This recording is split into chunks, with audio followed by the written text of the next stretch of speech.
私は安藤拓也と結婚して7年目、ようやく私たちの初めての子供を授かった。妊娠検査の報告書を危機として彼に渡すと、彼は眉を潜めてこう言った。この子は誰の子だ？私は一瞬呆然とし、あなたの子供よと答えた。俺たちが結婚して7年間も子供ができなかったのに、俺が2ヶ月出張に行ってる間に子供ができたって？そんな嘘は通用しないだろ。その言葉を聞いた瞬間、私の心は凍りついた。子供はすでに2ヶ月を迎えている。確かにタイミングが合わないと感じた。義母は冷笑を浮かべていった。道理であんたが夜にしょっちゅう出かけるわけだ。他の男と会ってたんでしょ。私は夜遅くまで働いていただけなのに。彼ら母子に怒りを覚え、涙が溢れ出た。最後に私は拓也に言った。信じられないなら親子鑑定をしよう。私は彼に対して失望し、その日のうちに検査を受け、実家に帰った。結果が出るのは3日後だった。その時、拓也と約束した。結果を一緒に病院で確認し、もし子供が彼のものであれば、彼は私に土下座して謝る。そうでなければ、私たちは離婚し、私は何も持たずに家を出ると。その3日間、拓也からは一切連絡がなかった。私は怒りと悲しみに包まれ、母に結果が出たら子供を諦めて離婚すると言った。母は私にこう諭した。拓也はあなたを心から愛してる。今まで子供がいなかった間も文句を言ったことはないし、急に子供ができたから不安になるのも仕方ない。明日結果が出たら、拓也は自分で自分に大きな平手打ちを食らわせるだろうよ。母の言うことは正しかった。確かに拓也は普段少し気性が荒いが、本当に私を愛してくれている。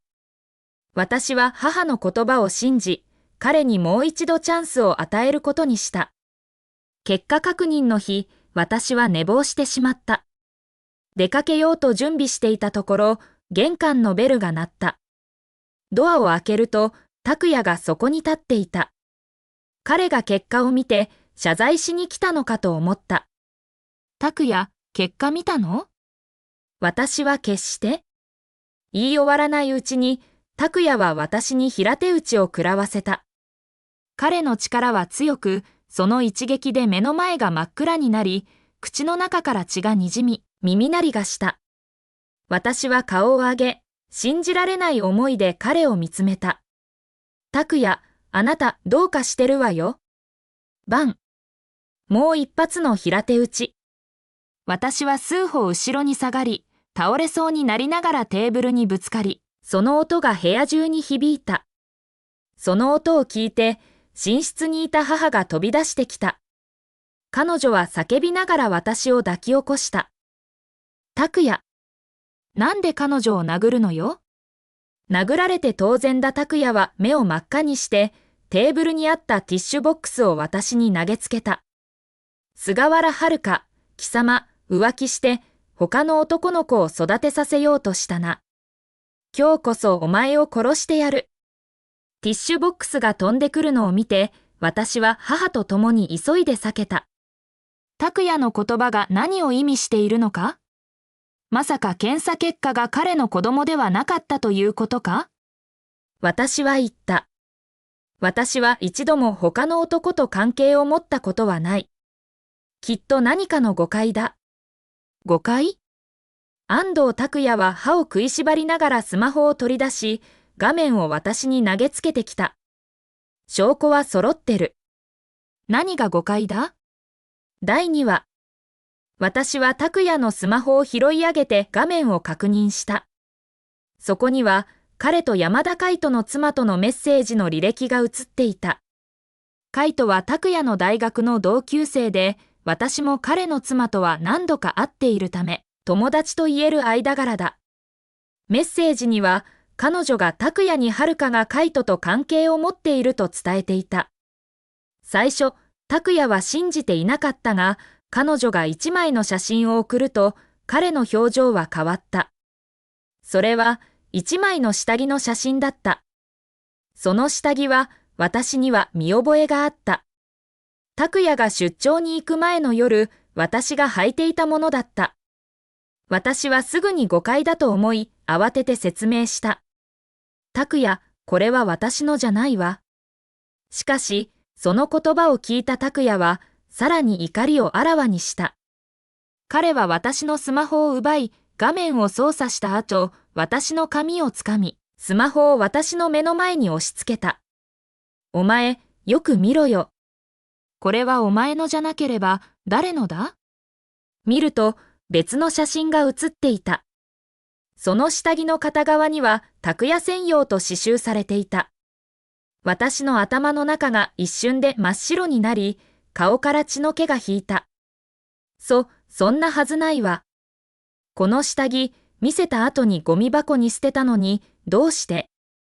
すぐに思い当たったのは、普段から義母が私の服をこっそり着ることだった。以前、私が早めに仕事から帰宅した際、義母が裸で私のクローゼットの前で服を選んでいるのを目撃したことがある。私が問い詰めると、彼女は部屋を間違えたと言った。彼女が去った後、床には私のレースのパンツが落ちていた。もしかして、あの時、義母が履いていたのでは？私は顔を上げ、拓也に向かって言った。わかったわ。これを履いたのはあなたのお母さんよ。ふざけんな。拓也は怒り狂い、私の足を蹴り上げた。お前、誰を侮辱してるんだ。俺の母さんがそんなことするわけないだろ。その一撃で私は膝から崩れ落ちた。彼は手を振り上げ、何度も私の方を叩いた。私の母はそばで慌てて、彼の手を引っ張りながら懇願した。拓也、もうやめて。きっと何かの誤解よ。座って話しましょうよ。黙れ。拓也は母を乱暴に押し倒した。母はそのまま床に倒れ込んだ。お母さん。私は焦って叫んだ。拓也、あなたは狂ってる。母さんには腰の持病があるのよ。彼女に手を出したら、父さんが許さないわ。私の父は警察官だった。このことを拓也も知っていた。しかし、拓也は怒りに支配され、我を忘れていた。お前の母さんがこんなクズを育てたんだ。彼女もろくなもんじゃない。もしかしたらお前の長さんは、俺が彼女を叩いたことに感謝するかもな。その時、家の前には多くの近所の人が集まってきた。何があったの？どうやら菅原の娘が浮気したらしいよ。そんなはずないだろ。菅原は真面目な人間だし、そんな娘を育てるわけがない。人々はあれこれと噂していたが、中には見かねて口を出す人もいた。話は冷静にしなさい。奥さんは妊娠してるんだよ。女性に手を出すなんて男としてどうかしてるよ。拓也はその人を睨みつけ、冷たく言い放った。お前の嫁が浮気したら、お前だって手を出すだろ。彼はその男を罵倒し、人々に向かって怒鳴った。俺は自分の家の問題を処理してるんだ。警察が来ようが、これはただの家庭内暴力だ。誰か通報するつもりなら、俺が片付けた後にお前の家に行ってやるよ。その言葉に、やじ馬たちは一気に引いていった。よう、お前が浮気したのも許せないが、俺にお前とあいつの子供を育てさせようとしたとは、俺を馬鹿にしてるのか？拓也は私のお腹をじっと見つめた。今までこんな拓也を見たことがなかった。彼はまるで野獣のように目に殺意が宿っていた。私は本能的にお腹を手で覆い、優しい声で言った。お願い、信じて。私は本当に裏切ってない。どうしても疑うなら、カイトを呼んで、あの下着が誰のものか確かめて。彼は冷笑しながら、カイト、仲良さそうに呼ぶじゃないか。カイトを頼りにしてるのか？残念だったな。カイトの妻はもう十数人連れて彼を捕まえに行ってる。彼自身もどうなるかわからないぞ。拓也は父のコレクションの鞭を見つけ、それを壁から外して手に取った。彼はそれを握りしめ、私に尋ねた。お前とカイトはいつから関係を持ったんだ？私は首を振った。本当に違うの。まだ嘘をつくのか。彼は鞭を振り上げた。私は恐怖で目を閉じ、叫び声を上げた。鞭が重く振り下ろされ、肉に当たる音がしたが、痛みは感じなかった。目を開けると、母が私の前に立ちはだかっていた。第3話。その鞭が母の体に振り下ろされて、彼女は痛みを感じていないかのように、拓也をじっと見つめていた。拓也、遥かのことを本当に誤解しているわ。彼女を叩くのはやめて、今は座って話し合おう。これ以上やると、きっと後悔することになるよ。後悔？俺が後悔しているのは、あの時すぐに叩かなかったことだ。妊娠検査の報告を見た時点で、彼女を平手打ちにすべきだったんだ。この老いぼれが、どうせお前は彼女を守りきれない。普段から俺に譲歩させてばかりで、どうしてお前の娘に女としての道徳を教えなかったんだ。今日は俺が正義を執行して、二人まとめて叩いてやる。拓也は再び鞭を振り下ろした。母は私が傷つくことを恐れ、私を抱きしめてその鞭を無理やり受けた。彼女の悲鳴が響いた瞬間、私は心臓が締め付けられるような気持ちになった。母を守るため、私はプライドを捨てて、絶望の中で拓也に哀願した。もうやめて。拓也、お願いだからもうやめて。私は本当に他の男と関係を持っていない。お願い、私たちが何年も結婚していたことを思い出して、もう母を叩かないで。母はこれ以上耐えられない。私の愛願にもかかわらず、拓也は手を緩めなかった。お前は俺たちが結婚していたことなんか話せる立場にいるのか？俺がお前にどう接してきたか、お前は知っているのか？子供ができなかったのも俺は一度もプレッシャーをかけたことはない。母親が離婚を促しても俺は拒否してきたんだ。それなのにお前は俺にどう報いてきたんだ？鞭が続けて振り下ろされるたび、私は母が力を失っていくのを感じた。その瞬間、拓也はようやく手を止めたが、母はまるで茹でた麺のように倒れ込んだ。私は彼女の背中に触れた。手のひらが血でいっぱいになった。お母さん。お母さん、目を覚まして、目を覚ましてよ。どんなに呼びかけても、母は気を失ったままだった。母の状態を見て、拓也は慌てふためき、彼女の鼻に手を当てて呼吸を確かめた。まだ息があることがわかると、彼はほっとした様子だった。彼は母を抱えてソファに横たえた。私はテーブルの上にあるバッグに目をやり、すぐに駆け寄って携帯を取り出し、救急車に電話しようとした。しかし、拓也はそれを見てすぐに駆け寄り、私の携帯を奪い取った。誰に電話しようとしてるんだ？まさかカイトにでもかけるつもりか？あいつには今、助ける暇なんてないぞ。私は焦って叫んだ。救急車に電話するの。お母さんが気絶したのよ。お母さんは病院に行かなきゃいけないのよ。電話は許さない。拓也は携帯を持ち上げ、そのまま地面に叩きつけた。携帯は瞬く間に粉々に壊れた。お前は自分の愛人に電話をかけようとしているに違いない。拓也、あなたは完全に狂っているわ。私は怒りと恐怖で涙があふれ、ありったけの力を込めて彼に平手打ちを食らわせた。その一撃が拓也をさらに怒らせた。お前、俺に手を出すなんてふざけるな。彼は足を振り上げて私の腹に蹴りを入れようとした。私は素早く腹を守り、彼の蹴りは私の手に当たった。この動きが拓也を完全に狂わせた。お前がその子を守ろうとしているんだな。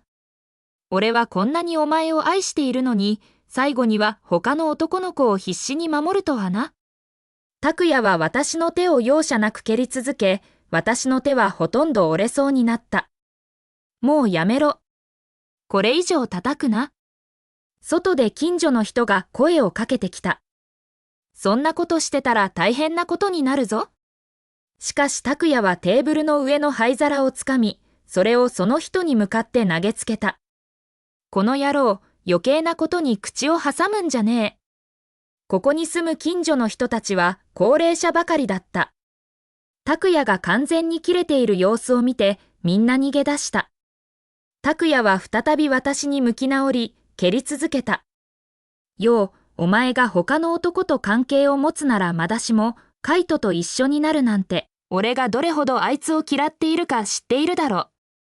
拓也とカイトは大学時代の仲の良い同級生だと言われていたが、カイトは大学時代にしょっちゅう拓也をいじめていた。飯を買いに行かせてもお金を払わず、何かあれば女の同級生に拓也の悪い噂を流していた。期末試験の時には、拓也のアラームを止めて試験に遅刻させ、卒業論文も拓也のを丸ごとコピーした。さらに、よく拓也の父親代わりだと自称していた。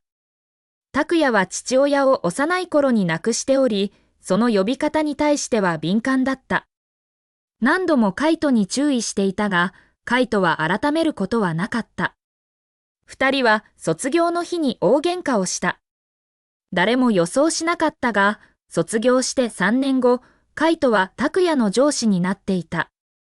拓也は生き残るため、彼に頭を下げて従わざるを得なかった。職場では常に緊張して生きていた。だから、今の彼の気持ちは理解できる。でも、私には理解できないのは、彼があれほどカイトを嫌っているなら、なぜカイトを殴らずに、私を殴るのかということだ。カイトが男だからだろうか？ようやく目の前の愛していると口にしていた人の本性が見えた。そして、父がいつも拓也は危険だと言っていた理由を悟った。彼はまさに内弁慶だ。痛みが私を現実に引き戻した。手がもう限界に近づいていた。私は拓也を見つめ、こう言った。拓也、もしこの子があなたの子供だったとしても、こうして殺されてしまったら、あなたは後悔しないの？拓也は驚くべき事実を口にした。その子が俺の子であるはずがないんだ。4年前に俺は検査を受けていて、精子の活性が非常に低いことがわかっているんだ。子供なんかできるわけがない。あなた、検査を受けていたの？長い間、子供ができなかったのは拓也だけではなく、私にも大きな負担だった。義母は毎日私のお腹を注視し、ゴキブリやムカデを煎じた怪しい漢方薬を無理やり飲ませていた。一度、私はそのせいで食中毒になり、命を落としかけたこともあった。しかし、拓也は自分が精子の問題を抱えていることを一度も話してくれなかった。彼は自分が原因であると知っていながら、義母が私に対してひどいことをするのを黙認していたのだ。愛しているなんて言葉は全部嘘だったんだ。私は完全に心が折れ、希望を失った。その瞬間、私は手を離した。